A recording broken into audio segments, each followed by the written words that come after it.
Como Deus trabalha com a sabedoria e o poder carnal. Quando prestamos atenção na diferença existente entre a sabedoria de Deus e a sabedoria do homem, veremos como Deus julga e rejeita a sabedoria do homem tanto na vida quanto na obra para que sejamos aceitáveis aos seus olhos.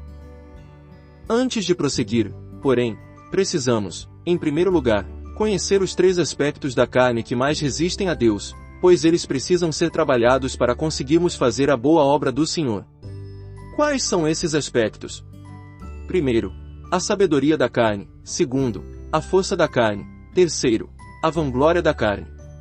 Se eles ainda não foram crucificados, não conseguiremos fazer boas obras, porquanto permanecem em relação adversa à obra de Deus. Na verdade, destroem a obra divina. Seguem sempre a mesma ordem: sabedoria, força e, enfim, vanglória. Essa é a ordem natural, e esses aspectos estão estritamente ligados entre si. A tática operacional de Deus: trabalhar com o homem em primeiro lugar. Moisés foi o primeiro servo escolhido por Deus, a primeira pessoa chamada por Deus para servir. Embora Abraão, Isaque e Jacó tenham vivido antes do tempo de Moisés, eles não foram, estritamente falando, servos de Deus, pois não estavam comprometidos com Deus por meio de um acordo escrito. Assim como Paulo pode ser considerado o primeiro servo escolhido por Deus nos tempos do Novo Testamento, Moisés pode ser reconhecido como o primeiro servo escolhido no período do Antigo Testamento. Como Deus operou em Moisés? De que maneira Moisés agradou a Deus? Antes de tratar com os filhos de Israel, Deus teve de tratar com Moisés. Antes de poder tratar com Faraó e com os egípcios, Deus precisou tratar com Moisés. Certa vez, um servo do Senhor escreveu o seguinte: quando um homem pensa em fazer alguma coisa, ele sempre pensa na maneira de fazê-la. Porém, quando Deus pretende fazer algo, ele normalmente tenta, antes de tudo, encontrar o homem. Se Deus não encontrar a pessoa certa, ele não terá como fazer o que pretende. Hoje, na igreja, dispomos de todas as maneiras, organizações e de todos os lugares, mas será que temos homens? Pois Deus não enfatiza a maneira, mas o homem. Como são diferentes as ideias de Deus e as dos homens? As pessoas presumem que um bom método trará um resultado satisfatório. Todavia, não conseguem pensar na pessoa que executa o método, e, por conseguinte, são incapazes de obter o bom fruto esperado. Obviamente, a questão não é se Deus pode ou não encontrar pessoas com grandes talentos nos dias de hoje. O que Deus não consegue encontrar são pessoas utilizáveis. 3 meses depois de ter nascido, Moisés foi colocado nas águas. Mais tarde, foi retirado pela filha de Faraó que o adotou. Por isso, deu-lhe o nome de Moisés, que significa tirado das águas. Moisés foi o primeiro a ser retirado das águas. Posteriormente, a multidão dos filhos de Israel seguiria o mesmo percurso ao ser retirada, na experiência do Mar Vermelho. No deserto, Deus tratou com Moisés primeiro, e depois, no mesmo deserto, tratou com os filhos de Israel após terem sido tirados do Egito por Moisés. Se nós não somos libertados, não podemos esperar que as outras pessoas sejam libertadas. Se nós não temos visão, como podemos esperar que os outros vejam a maneira como Deus age? Se nós não caminharmos, ninguém mais será capaz de seguir. Hoje, Deus deseja trabalhar conosco em primeiro lugar. Depois que Ele tiver ganho alguns de nós, poderemos, então, ganhar outras pessoas. No princípio da Era da Graça, Deus tomou algumas poucas pessoas pelas quais foi capaz de alcançar todo o mundo romano com o Evangelho em 3 décadas. Muitas novas assembleias foram levantadas. Deus apoderou-se, sobretudo, de Paulo, que pregou o Evangelho até os confins do mundo romano. Muitos creram na palavra. Se fossemos, hoje, como Paulo foi no primeiro século, o Evangelho já teria sido pregado em todas as nações. Não teríamos necessidade de recorrer a vários meios de levantar, multiplicar ou arrecadar dinheiro a fim de levar as pessoas a conhecer a verdade. Se tão somente fossemos ganhos por Deus, tudo daria certo. Ele pode usar você. O resultado da obra que você realiza provém do fato de você ser usado por Deus ou de você usar certos meios. A fim de libertar os filhos de Israel, Deus precisou, primeiro, apoderar-se de Moisés. Sem ele, Deus não poderia ter salvo os israelitas. Se ele não tivesse conseguido um homem, não teria nenhum método. Se o primeiro homem não tivesse sido tirado das águas, os muitos que viriam depois não teriam sido tirados também.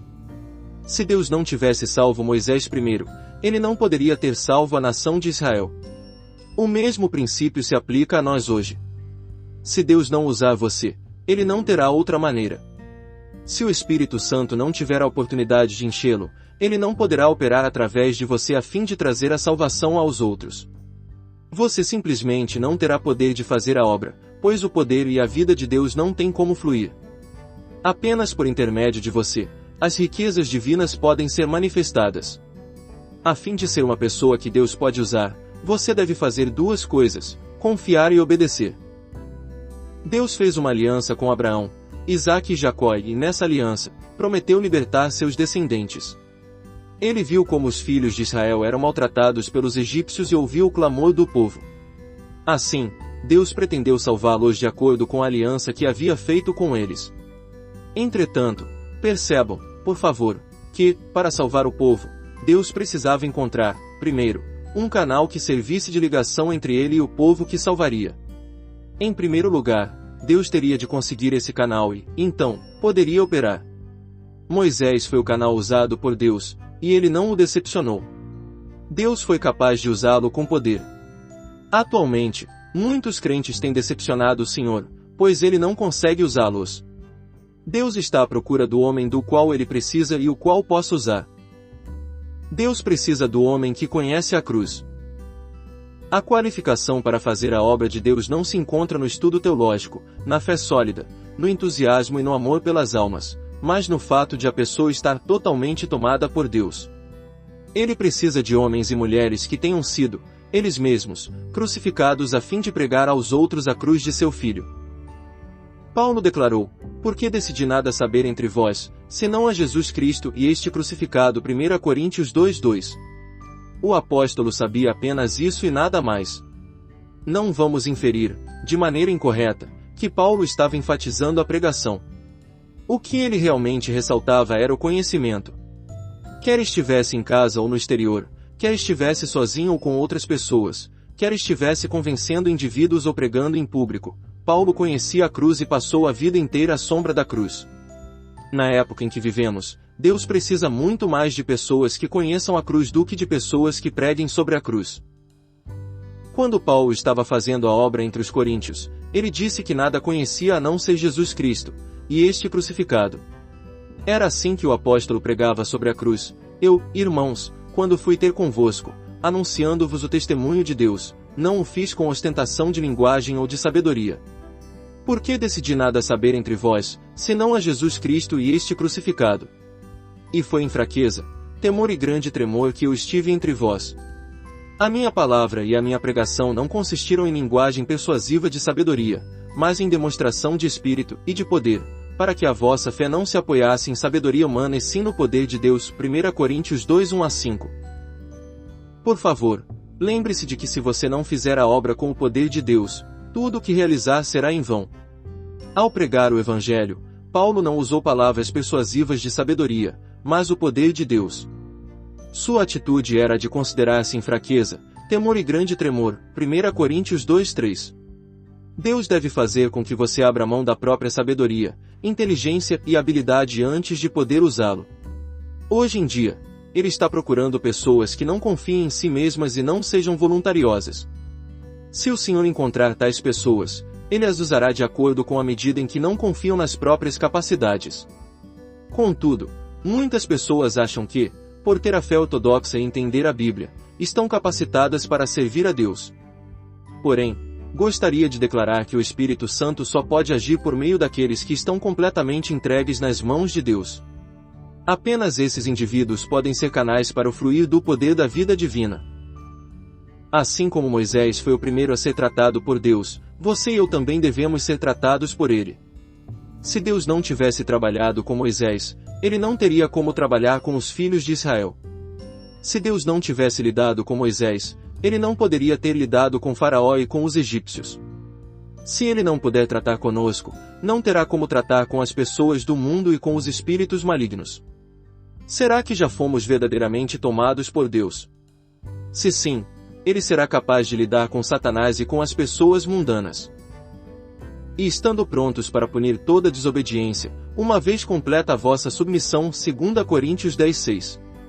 Paulo precisava falar aos crentes de Corinto dessa maneira, pois sabia muito bem que não conseguiria lidar com aqueles que estavam em rebelião contra Deus se a maioria dos cristãos não fosse tratada antes.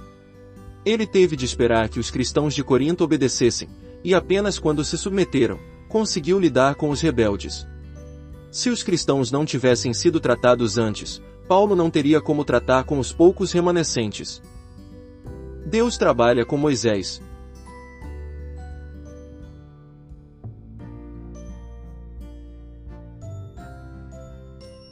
A partir de Atos 7:22, podemos compreender a educação que Moisés recebeu nos primeiros anos de vida, e Moisés foi educado em toda a ciência dos egípcios e era poderoso em palavras e obras. Ele aprendeu toda a sabedoria do Egito e tornou-se eloquente e mais capaz. Mesmo assim, o aprendizado, a habilidade e o brilhantismo com as palavras e obras não o qualificaram para ser usado por Deus. Ao contrário, tais complementos passaram a ser os motivos pelos quais Deus não poderia usá-lo. Como os homens buscam sabedoria e poder. Porém, Deus procura os loucos e os fracos.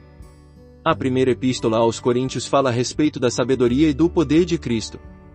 Além disso, declara que Deus escolhe o louco e o fraco.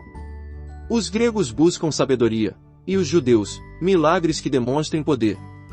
Todavia, Deus coloca de lado a sabedoria e o poder dos homens, pois onde há sabedoria humana, há poder carnal. A sabedoria e o poder humanos só podem ser eficazes nas relações humanas. Se tais homens forem usados na obra de Deus, eles a destruirão. Deus usará tão somente o poder e a força do Espírito Santo a fim de realizar sua obra. Essa força e esse poder são manifestados pelos fracos e loucos. A menos que sejamos levados por Deus, de forma prática, a abrir mão da sabedoria e do poder que temos e passarmos a ser fracos e loucos diante dele, ele não nos poderá usar. Extraído do livro Vida Cristã Equilibrada, Fátima Ney. Inscreva-se no canal Desfrutar é bem melhor. Como Deus trabalha com a sabedoria e o poder carnal de Moisés.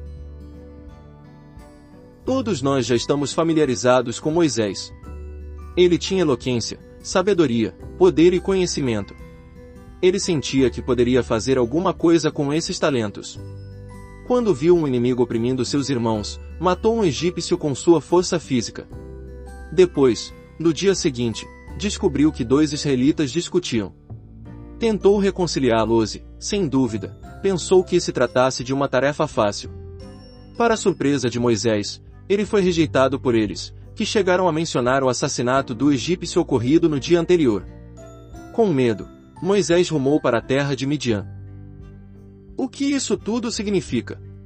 Moisés conhecia apenas o próprio poder e a própria sabedoria, mas precisava reconhecer sua loucura e fraqueza. Deus queria mostrar-lhe que, ao confiar em si mesmo, ele não poderia fazer certas coisas. Moisés sinceramente desejava ajudar Deus a salvar os filhos de Israel, mas Deus não tinha necessidade da ajuda humana. As pessoas que tentam ajudar o Senhor com a sabedoria e o poder carnais nunca serão por ele aprovadas. Muitas são rejeitadas por Deus por serem sábias e poderosas demais e não por serem desprovidas de sabedoria e poder. Por isso, Deus não pode usá-las. Ele as coloca de lado e as deixa acalmar. Ele esperará até que o fogo natural seja extinto diante dele antes de usá-las. Moisés era uma pessoa que tentava ajudar Deus com o poder e a sabedoria humanos. Deus o fez parar e recusou-se a usá-lo enquanto a sabedoria sentimental e almática jorrasse poder carnal com facilidade. Os atributos carnais não têm lugar na obra de Deus. Durante os 40 anos no deserto, Moisés não foi apenas provado, mas também ensinado por Deus. Ele aprendeu a ver como tudo o que possuía era inútil. Ele não seria usado até então. O mesmo ocorre conosco. Atualmente, Deus também nos coloca no deserto com a intenção de provar-nos e ensinar-nos. Quando Ele o põe de lado, é possível que você não compreenda a sua vontade, e então, torna-se rebelde. Vez após vez, Ele o coloca no deserto, num meio ambiente que não lhe é propício, para que você se submeta sob sua mão poderosa. Isso significa provar se você fará ou não a vontade divina, pois sua própria vontade precisa ser trabalhada.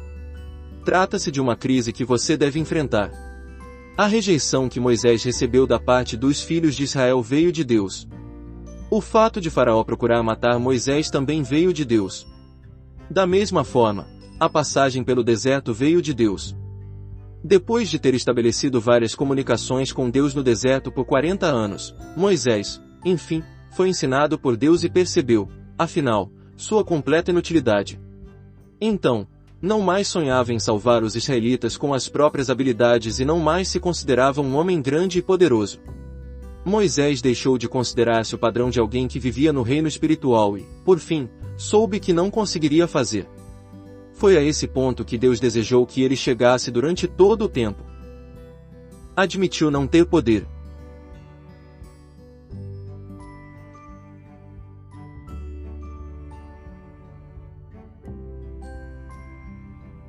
Mais tarde, no Monte Horebe, Deus mandou Moisés libertar os filhos de Israel. Se a libertação tivesse ocorrido 40 anos antes, Moisés, sem dúvida, não teria tido a oportunidade de ser usado. Porém, mesmo sem a ordenança do Senhor, ele teria ido por vontade própria. Naquela época, ele sabia tão somente o que conseguia fazer e não tinha noção do que não podia fazer. Entretanto, Moisés estava diferente agora, sabia realmente o tipo de pessoa que era. Enfim, percebeu que seu poder e sua sabedoria nada poderiam fazer. Então, Moisés disse a Deus: "Quem sou eu para ir a Faraó e tirar do Egito os filhos de Israel?" Êxodo 3:11. Como ele estava muito diferente do que era antes. Anteriormente, ele pensava ser o único no mundo, agora, porém, confessava: "Quem sou eu?" Além de ter deixado de ser arrogante, Moisés não colocava mais sua confiança em si mesmo, mas se considerava um João ninguém. Deus também nos fará chegar a esse ponto, que é um isolamento espiritual, santo e abençoado. Se não enxergarmos, em nosso coração, que nada somos, ainda não poderemos ser pessoas usadas por Deus. Moisés confessou que, por si próprio, não poderia tirar os filhos de Israel do Egito, pois havia passado a considerar-se insignificante e incapaz. Ele reconheceu, enfim, sua inaptidão. Aquele que ainda não reconheceu sua fragilidade não serve para fazer a obra de Deus. Moisés percebeu que a obra era grande demais e enxergou sua pequenez. Finalmente, ele havia aprendido a lição. Não mais ousava usar a sabedoria natural e o poder da carne, reconhecia sua fraqueza e incapacidade e julgava-se o menor de todos, pois perguntou a Deus: "Quem sou eu?" E deixou que ele o julgasse. Moisés precisou ser levado a esse ponto para que Deus pudesse usá-lo. Reconheceu a falta de eloquência. Todavia, Deus tinha de encorajar Moisés. Todo o atrevimento, o poder e toda a sabedoria anteriores haviam morrido, e agora, deveriam ser recebidos novamente das mãos de Deus. Isso significa ressurreição. O longo período de 40 anos foi como se o grupo de Arão tivesse de passar a noite diante da arca do Senhor, confronte com Números 17, 1-8. Depois da noite, entretanto, tudo o que havia morrido seria ressuscitado. Na obra de Deus, tudo deve passar pela morte e ser ressuscitado antes de poder ser usado. Quando observamos um jovem que demonstra conhecimento, imaginação e habilidade, a maioria de nós é levada a pensar que esse jovem poderia ser realmente usado nas mãos de Deus caso fosse salvo. Contudo, permita-me dizer que, embora possua conhecimento, coragem e talento, ele não é nada nas mãos de Deus, pois, para Deus, tanto a sabedoria quanto a tolice carnais são imprestáveis. O sábio deve deixar a sua sabedoria morrer, e o tolo tem de fazer o mesmo com sua tolice. Apenas o que emerge na esfera da ressurreição pode ser usado por Deus. Tudo o que pertence ao domínio natural deve morrer, e então, receberemos, de Deus, o novo e o ressuscitado. Esse é um grande princípio pertinente à obra de Deus: tudo o que ainda não foi levantado dos mortos não é utilizável. Depois de 40 longos anos, Moisés, finalmente, compreendeu que todo o talento, o poder e toda a sabedoria anteriores eram completamente imprestáveis. Ele havia passado pela morte, e por isso, Deus poderia conceder-lhe coragem e capacidade ressuscitada. Em Êxodo 3:12, descobrimos que Deus prometera estar com Moisés. No versículo 13, porém, Moisés perguntou mais coisas: "Eis que, quando eu vier aos filhos de Israel e lhes disser, o Deus de vossos pais me enviou a vós outros, e eles me perguntarem, qual é o seu nome? Que lhes direi? Observamos que ele não mais ousava julgar-se sábio embora tivesse a capacidade de instruir as pessoas. Nesse tempo, Moisés havia sido tratado por Deus ainda que não supusesse ou imaginasse. Ele não ousava agir com presunção, e por isso, perguntou a Deus desse modo.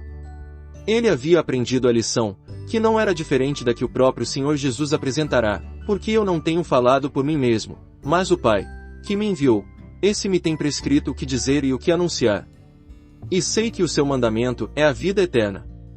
As coisas, pois, que eu falo, como o Pai me tem dito, assim falo, João 12, 49-50. Moisés havia percebido que até mesmo as palavras que falava deveriam ser governadas por Deus. Quão frequentemente falta às nossas palavras a restrição de Deus? As pessoas eloquentes, sobretudo, precisam da moderação do Senhor, pois imaginam que podem falar. Todavia, aqueles que já foram trabalhados por Deus sabem como aprender a falar e não ousam confiar em si mesmos. Assim, ainda que Deus tivesse dito seu nome a Moisés, Moisés estava com medo de ir e ele temia que os filhos de Israel não acreditassem em suas palavras. Êxodo 4:1. Anteriormente, ele havia ousado a arriscar-se sozinho, matando um egípcio, e a advertir 2 israelitas contenciosos. Porém, quando Deus o mandou ir, Moisés tremeu e atemorizou-se. Sua coragem natural tinha desaparecido totalmente e sua autoconfiança havia sumido por completo. Ele não acreditava mais em si mesmo e passou a ser humilde, mas sua humildade quase se transformou em timidez. Contudo, a verdadeira humildade e a falta de confiança em si mesmo são manifestações espirituais. Moisés havia, enfim, aprendido a lição e tinha consciência de que não poderia fazer nada entre os filhos de Israel sozinho. Portanto, Deus o encorajou pela 3ª vez e concedeu-lhe o poder de operar milagres, de transformar uma vara em uma serpente, de tornar água em sangue e de ferir a própria mão com lepra. Por meio desses sinais, o povo acreditaria nele. No entanto, apesar disso tudo, Moisés disse pela 4ª vez, Senhor, eu nunca fui eloquente, nem outrora, nem depois que falaste a teu servo, pois sou pesado de boca e pesado de língua. Êxodo 4:10. Essas palavras são completamente opostas ao conteúdo do que está registrado em Atos 7:22, que diz como Moisés foi educado em toda a ciência dos egípcios e era poderoso em palavras e obras. Moisés estava tentando justificar-se, dizendo que não poderia falar em virtude de não ser eloquente. Por conseguinte, Deus fez de Arão a boca de Moisés. Posteriormente, se continuarmos a ler as Escrituras, não encontramos o relato de que Arão falou ao povo por Moisés, mas, sim, que Moisés falou ao povo. Por quê? Pois, durante os muitos anos precedentes, Moisés havia aprendido que, para Deus, nada valiam a eloquência, o poder e a sabedoria naturais. Se o Espírito Santo não mover as pessoas e lhes der eloquência, sabedoria e poder, a habilidade natural será absolutamente inútil para a obra de Deus. O poder espiritual, porém, é necessário. Depois de ter se relacionado muito com o Senhor, você sabe como não usar a eloquência natural. Você preferiria não pronunciar muitas palavras persuasivas que são pouco inteligentes. Você já recebeu a obra da cruz e morreu para seu próprio discurso. Sem dúvida, nosso discurso revelará que tipo de pessoa somos. Deus almeja constatar que a excelência do que falamos produz apenas frutos espirituais. Se ao falar não formos vencidos por Deus, traremos um grande prejuízo para a sua obra. Vemos que Moisés justificou-se de 2 maneiras. Primeiro, disse que nunca havia sido eloquente, mas pesado de boca. Segundo, mesmo depois de Deus ter falado com ele, disse que continuava sendo pesado de língua. Assim, Moisés mostrou-se completamente inútil diante de Deus e reconheceu que nenhum de seus atributos poderia ser sustentado perante ele. Moisés realmente havia aprendido uma lição muito profunda, pois, durante aqueles 40 anos, libertou-se de tudo que pertencia a seu ego e à vida natural. Retrocesso excessivo por não conhecer o poder da ressurreição.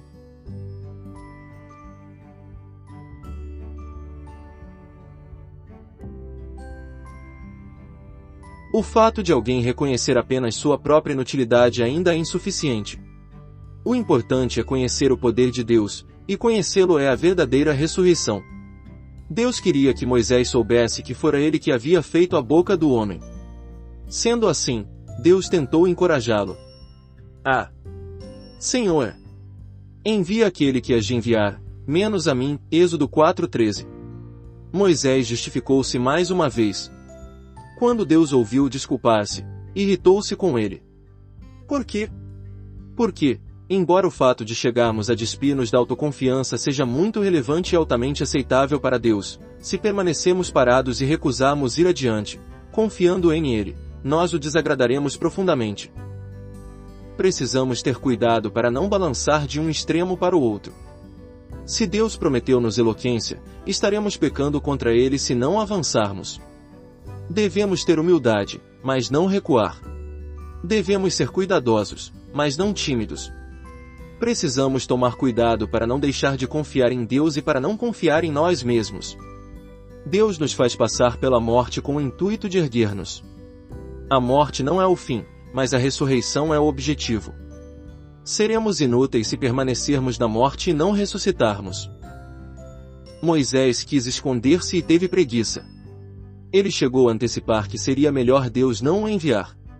Certamente, é bom para alguém reconhecer sua própria fraqueza, mas não crer que Deus é capaz de fortalecê-lo é um elemento prejudicial nesse autoconhecimento. Tanto o julgamento excessivo da fraqueza de alguém quanto a estimativa excessiva do poder de alguém podem fazer com que deixemos de confiar em Deus. Muitos recuos não constituem humildade espiritual, mas refletem medo e preguiça que se originam quando a pessoa olha para dentro de si mesma. Devemos confiar no poder tremendo de Deus e sermos fortes. É muitíssimo importante, na obra espiritual, que haja uma transação clara a respeito do comissionamento feito por Deus. O Senhor Jesus não veio para este mundo por conta própria, mas a Bíblia diz que ele foi enviado, o Pai enviou seu Filho para o mundo. Hoje em dia, a obra de Deus é prejudicada por muitas pessoas que se oferecem como voluntárias e não são enviadas por Ele. Deus não aprova as pessoas que trabalham na obra sem terem sido enviadas nem se agrada das obras presunçosas dos homens. O pecado da soberba é igual ao pecado da rebelião. Deixar de agir é pecado. E agir sem ter sido ordenado também o é. Moisés não foi porque não quis. Na verdade, ele nem sequer desejava ir. Porém, Deus o havia mandado ir. Se não podemos não trabalhar para Deus, não seremos usados por Ele para salvar pecadores, mas se podemos não trabalhar para Deus, seremos usados por Ele para salvar pessoas. Isso não significa que o Senhor salvará as almas sem usar os homens para pregarem o Evangelho. Entretanto, se determinada obra não é da vontade de Deus, devemos estar dispostos a não fazê-la. Não devemos agir com presunção e soberba. Sem a ordenança divina, é melhor permanecermos parados do que seguir em frente. Pessoas que agem assim serão enviadas por Ele com a finalidade de salvar as almas. Atualmente, a Igreja sofre grandes perdas, e essas perdas não se devem à oposição externa ou à incredulidade interna, mas aos muitos que confessam ter grande fé e agem com soberba sem ter sido enviados por Deus. Portanto, as obras que realizam não têm valor espiritual. Fazer alguma coisa sem ter sido enviado é semelhante a construir uma casa sobre areia ou uma casa banhada a ouro, isto é, a casa pode permanecer em pé ou brilhar por algum tempo, mas será destruída no juízo de Cristo. Apenas as obras que seguem à risca as ordenanças de Deus são úteis. Foi circuncidado. Moisés, então, não disse mais nada. No entanto, ele precisava demonstrar que havia negado completamente tudo que era carnal e natural, fazendo com que tais características morressem, antes de poder ir e salvar os filhos de Israel. Por conseguinte, lemos que estando Moisés no caminho, numa estalagem, encontrou o Senhor e o quis matar, Êxodo 4:24. Por que Deus desejaria matá-lo?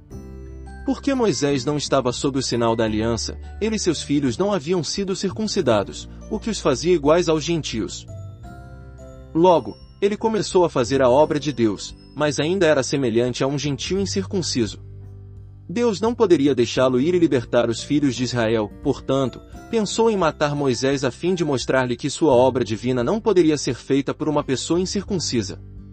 Logo, a circuncisão foi realizada, e, depois de feita, Moisés recebeu a permissão para ir e salvar os israelitas. Mais tarde, quando os filhos de Israel situaram-se na primeira parada em Canaã, receberam também o ritual da circuncisão. Qual é o significado da circuncisão? Nele, também fostes circuncidados, não por intermédio de mãos, mas no despojamento do corpo da carne, que é a circuncisão de Cristo, Colossenses 2:11. Esse versículo nos diz claramente que a circuncisão não tem outro significado a não ser despojar o corpo da carne. O que é a carne? São todas as coisas das quais somos dotados quando nascemos. O que é nascido da carne é carne, e o que é nascido do Espírito é Espírito, João 3:6. Tudo o que temos antes de sermos regenerados é a carne. O que temos após nascermos de novo é espiritual. A eloquência, o poder, a sabedoria, a inteligência e as boas obras naturais são todas da carne. O que devemos fazer? Pela cruz de Cristo, devemos dar fim a todos esses talentos naturais. Devemos negar a eloquência natural, ou o poder natural, ou a sabedoria natural. Essa atitude é a circuncisão mencionada no 2º capítulo de Colossenses. A obra de Deus só pode ser realizada pelas pessoas que morreram com o Senhor. Na ótica de Deus, para a carne não há lugar, apenas a morte. Todas as pessoas que seguem a carne são marcadas com a morte por ele. A obra divina requer a morte do homem natural. Extraído do livro Vida Cristã Equilibrada, Vatmanei. Inscreva-se no canal Desfrutar é bem melhor.